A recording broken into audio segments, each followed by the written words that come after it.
تمام تعریفیں اللہ کے لیے ہیں جو بڑا مہربان اور بہت رحم کرنے والا ہے۔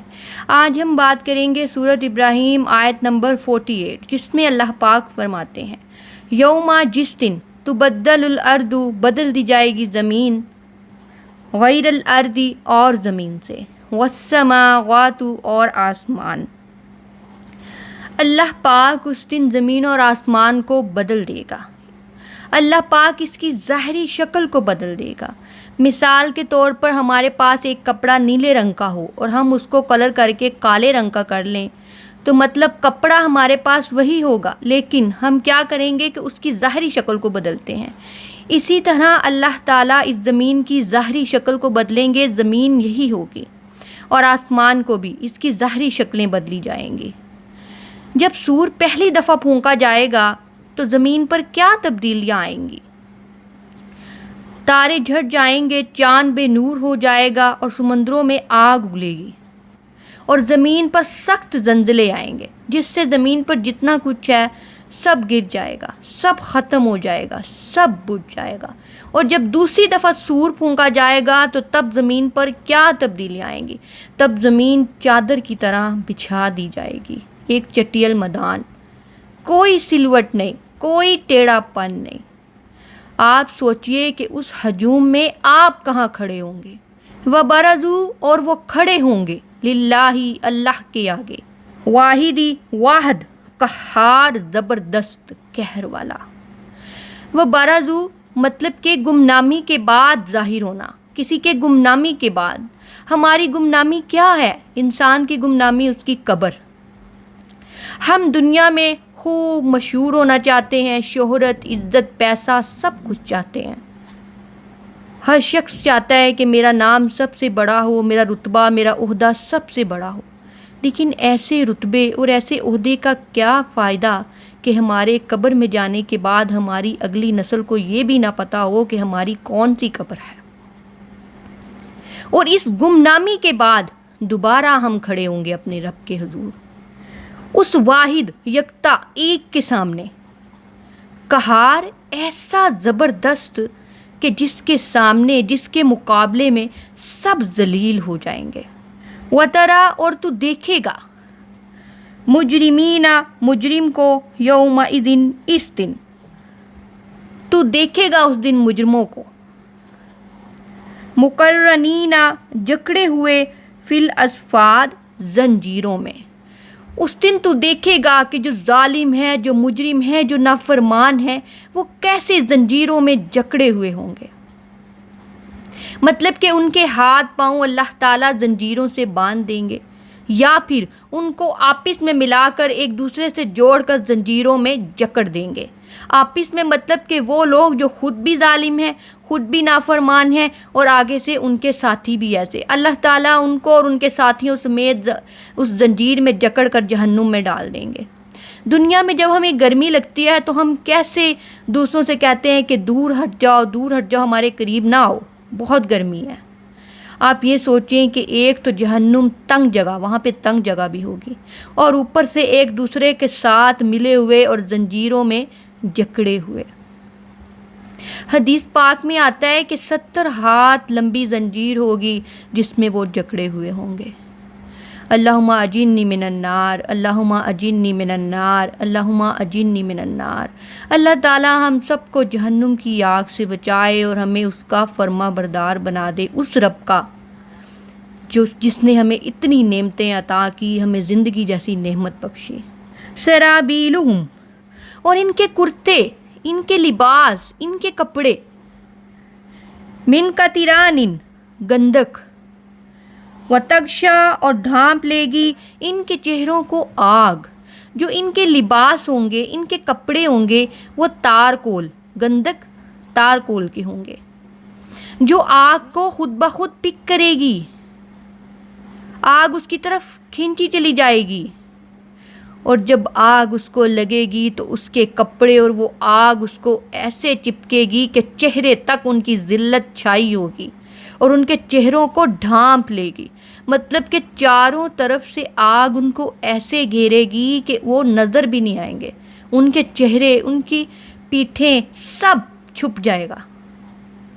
کچھ نظر نہیں آئے گا۔ لیجزی اللہ، تاکہ بدلہ دے۔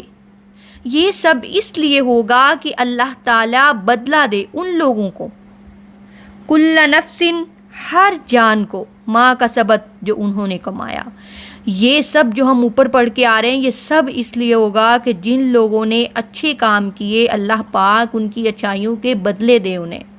جن لوگوں نے صبر کیا آزمائشوں پر، مشکلوں پر، تکلیفوں پر، ہر حال میں اللہ کا شکر کیا، کسی حرام چیز کی طرف نہیں گئے، کسی غلط کام کی طرف نہیں گئے، اپنے دل میں اللہ کا ڈر رکھا، یہ سب اس لیے ہوگا کہ تاکہ ان لوگوں کو بدلہ دیا جائے، اور ان لوگوں کو بدلہ دیا جائے جنہوں نے برے کام کیے، اللہ کی نافرمانیاں کی، شیطان کا کہنا مانا، اور سب سے بڑی بات کہ اللہ کو سجدہ کرنے سے انکار کیا۔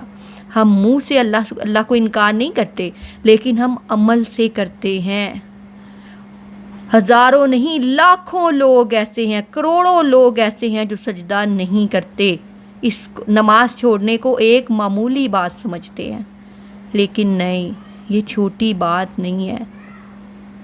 ہمیں ایک بھی نماز چھوڑنے کا حکم نہیں ہے، کسی بھی مشکل میں، کسی بھی تکلیف میں، ہر حال میں ہم نے نماز پڑھنی ہے، چاہے ہم بیٹھ کے پڑھیں، چاہے ہم لیٹ کر پڑھیں، چاہے ہم جیسے بھی پڑھیں، لیکن ہم نے نماز پڑھنی ہے۔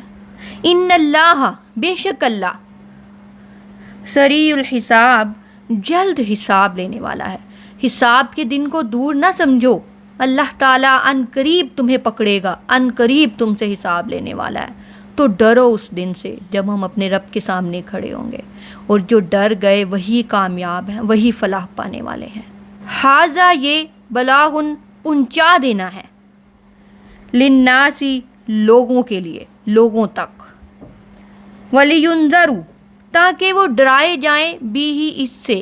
یہ قرآن، یہ میسیج اس لیے ہے کہ ہم دنیا میں تمام انسانوں کو، تمام انسانیت کو پہنچا دیں یہ اللہ کا میسیج، اللہ کا پیغام، تاکہ وہ اس سے ڈر جائیں، ان کو پتہ چلے کہ ہمارے ساتھ ہونا کیا ہے۔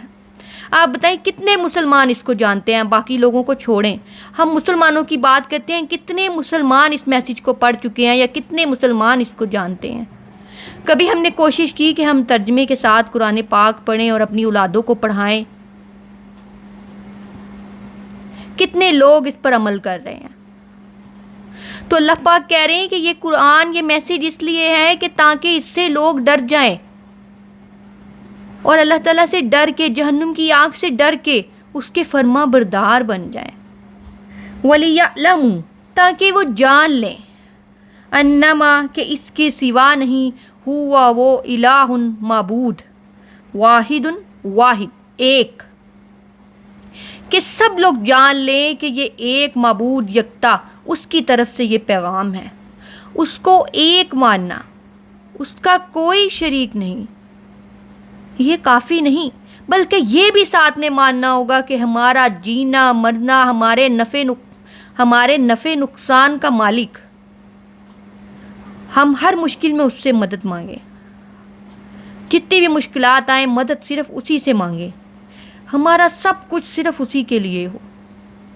یہ ہے توحید، یہ ہے اس کو ایک ماننا۔ لیذکر، تاکہ نصیحت پکڑیں، اولو الالباب، اس سے عقل والے۔ جب یہ قرآن پڑھا جائے تو اس سے صرف عقل والے نصیحت پکڑتے ہیں۔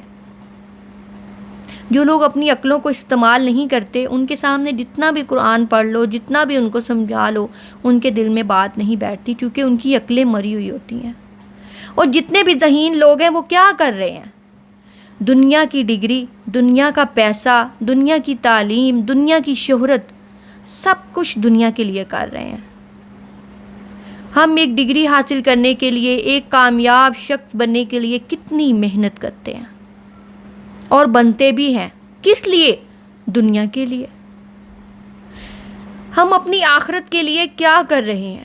کیا ہمارے پاس اتنا ٹائم ہے کہ ہم اللہ کے میسیج کو کھول کے دیکھیں، اللہ کے میسیج کو پڑھیں، اس سے اپنی زندگی بدلیں؟ کوشش کریں کہ آپ اللہ کے کلام کو پڑھیں اور اس سے اپنی زندگی کو بدلنے کی کوشش کریں۔ ہر وہ شخص جو کوشش کرتا ہے اللہ تعالیٰ اس کے لیے راستے کھولتا چلا جاتا ہے ہدایت کے، اور آخر کار وہ اپنی کوششوں میں کامیاب ہو کر جنت تک پہنچ ہی جائے گا۔ اور جو لوگ کوشش نہیں کرتے، گمراہی میں اپنی زندگی گزار رہے ہیں، ان کے لیے گمراہیوں کے دروازے کھلتے جاتے ہیں اور وہ کبھی ہدایت پر نہیں آتے۔ اس آیت میں اگر مجھ سے کوئی پڑھنے میں غلطی ہوئی ہو تو اللہ پاک اسے معاف فرمائے، اور جو حق کی بات میں نے آپ تک پہنچائی، اللہ پاک اسے آپ کے دل میں اتارے اور آپ کو بھی اس پہ عمل کرنے کی توفیق دے۔